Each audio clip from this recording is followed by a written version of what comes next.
ఒక స్టూడెంట్‌గా నువ్వు దేంట్లో ఇన్వెస్ట్ జేయాలి? దేంట్లో చేస్తే బెటర్? నా ఎక్స్‌పీరియన్స్ పరంగా. అసలు నీకున్న ఆప్షన్స్ ఏంటి?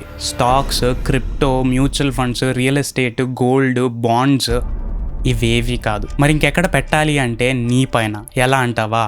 Courses, books, seminars, networking events ఇలాంటివి. బట్ ముందు చెప్పిన వాటిల్లో రిటర్న్స్ రావా అంటే వస్తాయి. బట్ నువ్వు పెట్టే అమౌంట్కి చాలా తక్కువ వస్తాయి. లేదు అంటే చాలా టైం వరకు అయినా ఇన్వెస్ట్ చేయాలి. బట్ అదే నిన్ను నువ్వు ఇంప్రూవ్ చేసుకోవడానికి కానీ అప్స్కిల్ చేసుకోవడానికి కానీ పెడితే చాలా ఎక్కువ రిటర్న్స్ వస్తాయి. సో ఇక్కడ నీకు కొంతమంది సజెషన్స్ ఇవ్వచ్చు.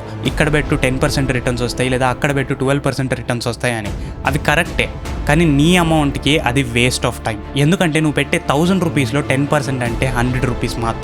లేదు కాంపౌండింగ్లో నాకు చాలా మనీ వస్తాయి, నాకు నాలెడ్జ్ ఉంది అంటే నిజమే, నువ్వు 30-40 ఇయర్స్ వరకు పెడితే నీకు చాలా రిటర్న్స్ వస్తాయి.